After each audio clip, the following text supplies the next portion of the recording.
So today we want to round up the second Chimurenga.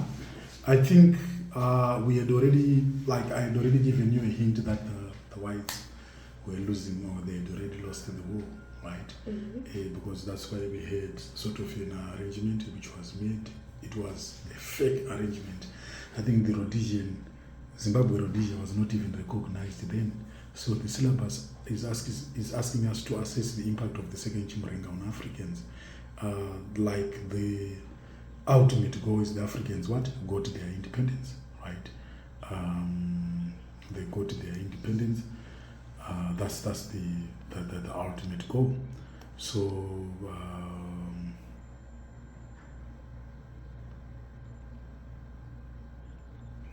we have to run into the role played by the peasants, the spirit mediums, the chiefs, the churches, the women. Like, there were so many people who were involved in the armed struggle, and that's quite an important topic, especially as we look into the heritage of this country, or where it is coming from and where it is heading to. So we have to start by looking into the role of the peasants. The role of the peasants and the workers in the armed struggle. So you have to combine it with what happened in the struggle. So the workers, the peasants and the workers, also the peasants, these were in the war front since the armed struggle was a rural-based one. I think I explained that one. Peasants are those people who engage, because we have two types of agricultures. We have like subsistence agriculture, and also what we have subsistence agriculture, right? Mm. Then we have commercial agriculture. So subsistence agriculture is the agriculture for what? We will be growing crops and rearing animals just for family consumption. Yes. So the peasants, I think, they bore the brunt of the war. They bore the brunt of the war. No, and we front line. Indirectly. Because varungu vaya veRhodesia vaiuya vachibvunza vanhu ivavo kuti magandanga ari kupi. So how did they help? Like, what is their importance? What can you say before I add mine? Unofunga kuti vanhu vaiita sei kumamisha? How did they help in the execution of the struggle? I think nekuviga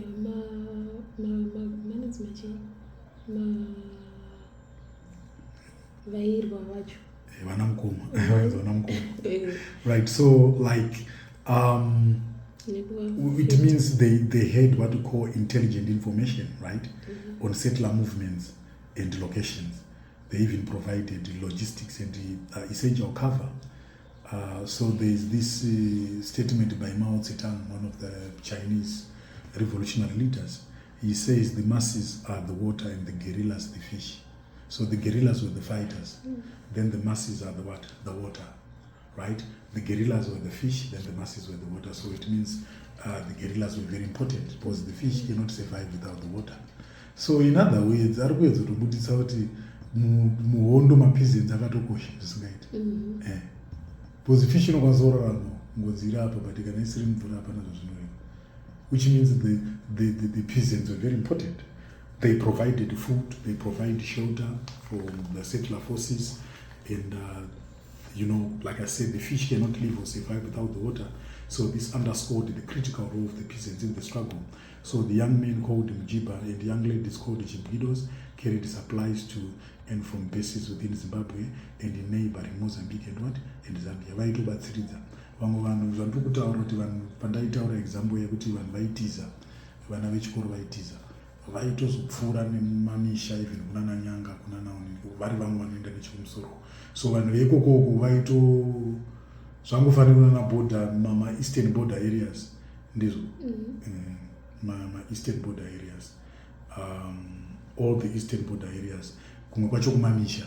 So munhu aigona kuti atiza okufura nepamisha toti muri kuenda. So vamwe vanhu vaitonyembawo futi ndichitotsvagawo chikafu otonzi because isusu tata machiefs futi they were involved. That's why you're not even government recognize machiefs zingaiti.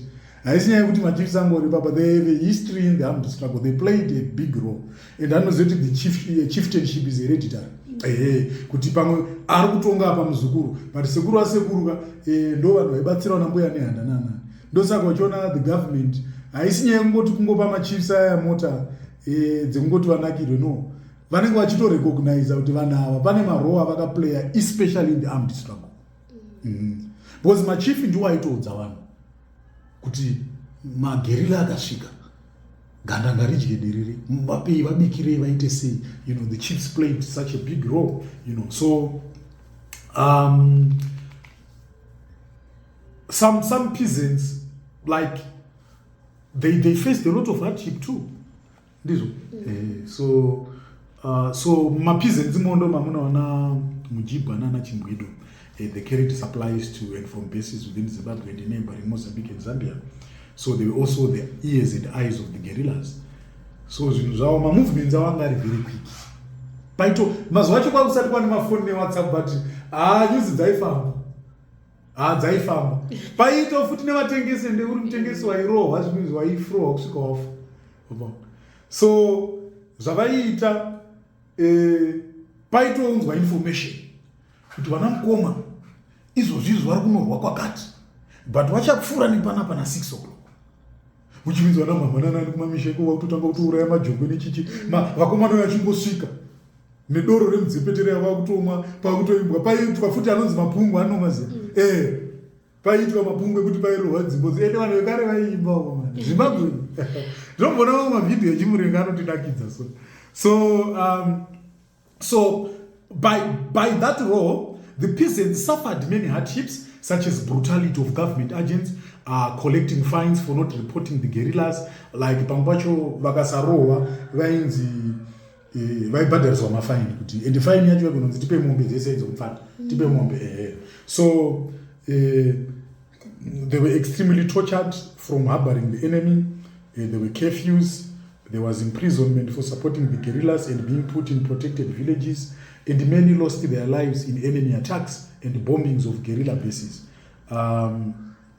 Vamwe vacho ndo vaizoti nekutyawo pamwe nokudawo mari futi apiwa suti because varungongo vagadzira futi kanga luxurious life kandaitaura kaika kuti during that time baba vaishanda mutown vana nemukadzi vachigara kumusha yes so kumusha ikoko mukadzi nevana vaikonotovhairira vanhu kumaraini nekumamisha tapa pangu vanoshanda kutown so papa nekalife kakacreatwa navarungu kekutoti vamwe maafricans aitokachiwawo so vamwe vanhu vaitengesa because of that kuti usatombochova bhasikoro rechirungu mulife bhasikoro tiudzoti magukana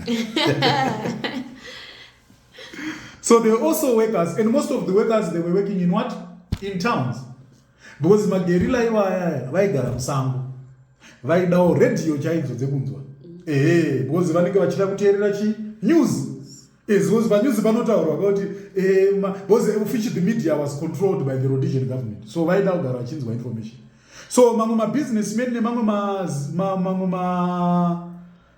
ndinana tete wangu vakatanga kudzidzisa mutime iyoyo remember papa nezvikoro zvemarokesheni like pandakadzidza painzi parujeko primary school kudanga mvura kwedu kwamutare yakavakwa muna 1962 which means papa nechikoro chiri muarea yemablack which means pane mablack what pane mablack teachers ari kutoshandapo these are the workers that I'm referring to so vanhu ivo vaihora ende vaitohora mari svino ndo vamwe vaizotumira vana mukoma fodya nechichi zvaitoiswa mabhazi ende kwakune maroad block manyama futi so mabhasi driver iwaya futi anotonzi ane role yavakatoplayawo muarmed struggle vaitoziva kuti zvinhu izvi fodya ndikudziwanisa pakati because masoja mapurisa aitomisa road block opinza imbwa mubhazi so zichisnifa zichiita sei so maitoziva kuti kana iri fodya toiputira sei ende kana wabata zvanenge wabata unofanira kunge ine strong reasons to explain because you'll be interrogated muri kuenda kupi mazodai vanga vasingadi that movement yekuti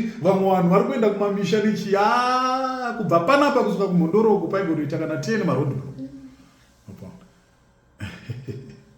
so the workers had an earning power. Workers were called upon to provide guerrillas with the clothes and boots and food and cigarettes and radios and money mataura ndaidotonga ndatiko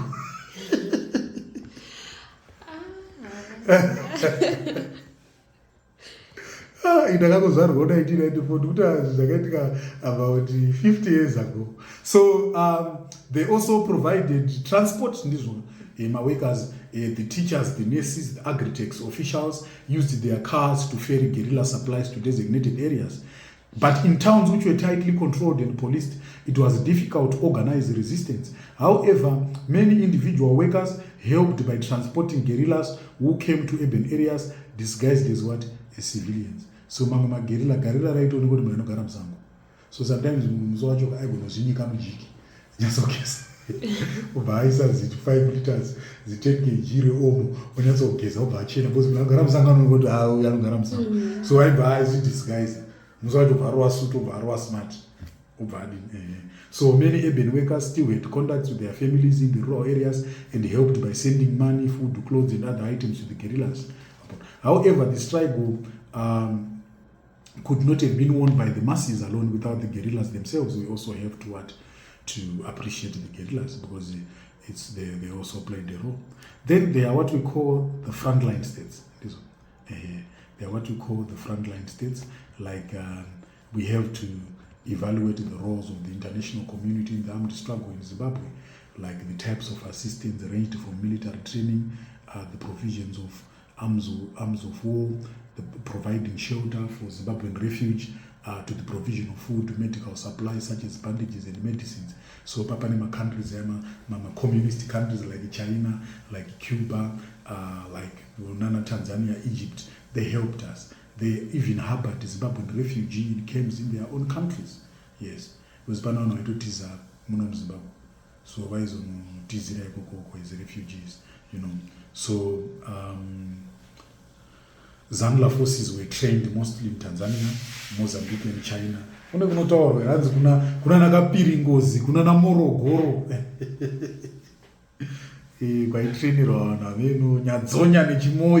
So both liberation groups were trained in the use of guerrilla tactics, and these included sabotaging communication lines such as railway lines and roads, like kusabotage amagobora njanji kuti magudzi emawaitsa safambe tora piki nevochero muchigobora njanji. So they also trained on the importance of political education. Yes, it was very important. That's why today for roles of the role of the nationalistic leaders. Because sometimes the war is not about the physical or the practical war. You need the intelligence to organize the war. That's why I find out that most of the war leaders invest but when intelligence to fight the enemy. Yes. That's why you know most of the and one watch ways is my arts foot. One ways some politicians majinji. So when I apply my ideologies, I go Hitler what right today no die. Oh Pepe runs mouth die. Something like that. History repeats itself. Napoleon die. So something like those are going European in Napoleon akatobhana na history na philosophy because I do to my enemies akaizodini. Ukadota even muno Zimbabwe vanozviti the opposition foot. Vavese most of them lawyers vanhu maadzi. Vanhu vezvinharo. Even ruling party foot. Vanhu vazhinji vakazara vanenge vangori vanhu maadzi like political science, law, zvana history So vane role vakatoplaya futi ma nationalist leaders. Patiri kuappreciate mapeasants nemaworkers vanhu vakaita vana Robert Mugabe vana Idi Mnangagwa vana Herbert Chitepo vana Stole vanani vese vanhu ivavavo a role they played in terms of coming up with in fact in terms of even running the party yacho because maparties andoti kuti futi anga ine military wings. So these people also played a role. So both liberation groups, the Zanla and the Zipra, were trained in the use of guerrilla tactics. This included sabotaging guerrilla tactics. Hondo emusango. So kana muri chita hondo emusango mutori muka. Zvasiyana smart kuti munotumira madrone nechi wongofanya pakanzi enter pacomputer vanotobomba ayo. Iyi guerrilla yemusango. Yekuti munhu anenge achigara musango. So even movements avo vanenge vachita anenge ari echigudo emusango. Ekuisira mapoison ekugobora ekubomba zvinhu zvimwe zvinenge ukaubhinya mukati so they were also trained on the importance of political education. Like I said, this led to the Pungwe concept used mostly by the Zanla guerrillas. Pungwe concept. So this was whereby the masses attended all-night meetings where they were taught on the importance of supporting the what? The guerrillas. Pama Pungwe ndo panenge paine ma chiefs, paine vamwe wana mukoma futi, paine vamwe futi ma nationalist leaders. Vachirohwa masongs, hayo ngoma inorohwa makuseni, ikunochena ka ngoma ichirohwa. Pobikwa doro vanhu vachifara baba, hondo ichirohwa baba. So this politicization program is what led in the early stages of the armed struggle. Because for you to execute the struggle, it starts in the mind. So when you political conscientization, when you are studying political science, kuti vanhu vasarambotanga kuita zveovhio, pfungwa dzavo first. Dzinotanga dzachokwa so kuti vanzwe pane chichabata, because utanga Europe next week, chabata inonzi French Revolution. Papa naitonzi ma-philosophers. Because if a revolution is about the change of government, vanofranza vanga vasingachafariri kubatwa rafu kwawaitwa negovernment. But situation vanga vatori mairi, vasingaione situation iyoyo. Vachitoona kuzoti pane pamwe kuti ukarohwa nenhamo unopedzisira wakuinormalize kuti zviri normal. Nhamo yandokurarama ino iri normal wakutoijaira. So ndo pakazouya anonzi ma-philosophers. Achitsanangura sei vangu A-level wainzi Mr. Takabi vanotsanangura vachiti they opened the can of worms. They reviewed the debt that was under the carpet. Their duty was to open the minds of the people. Kuvhura pfungwa dzevanhu kuti vaone kuti apa papa. Because sometimes kana wakavharwa zvavangofanira munhu ari murudo ari hard kuadvise. Kana kuti munhu anofollowa fake prophet, vanhu ivo vari hard kuadvise.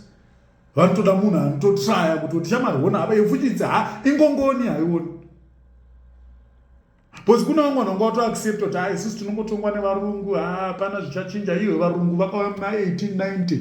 This is vane about more than 50 years vari muno. Then ungofunga kuti zvichangopera. Ndo paakupinda futi the role of the spirit mediums. Zvakataurwa nambuya nehanda zviya, it was now there to be what? To manifest. So ndo yatuti political conscientization, it's also very spiritual. Vanhu vanotanga kuvhurwa pfungwa so. Vanhu vavhurwa pfungwa utangoita hasha. Isusu zvanyanya izvi regaititi urikuona. So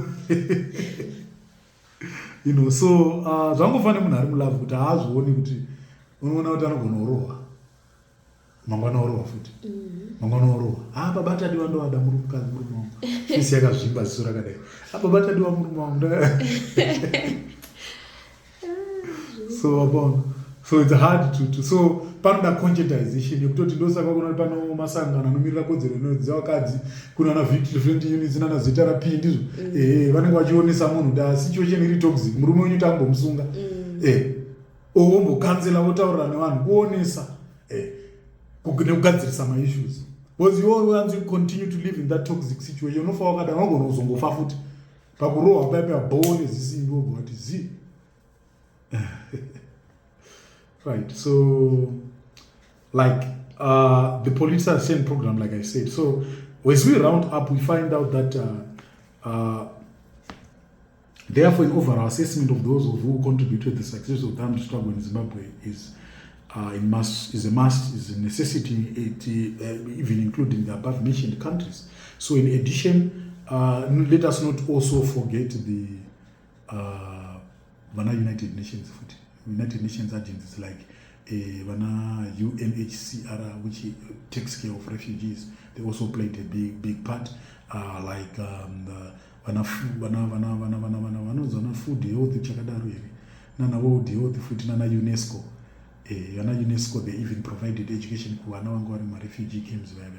And the OAU Liberation Committee also helped by providing both moral and military support. So it was a conduit through which assistance from the international community reached the guerrillas in Mozambique and Zambia, something like that. So that's it for the second Chimurenga.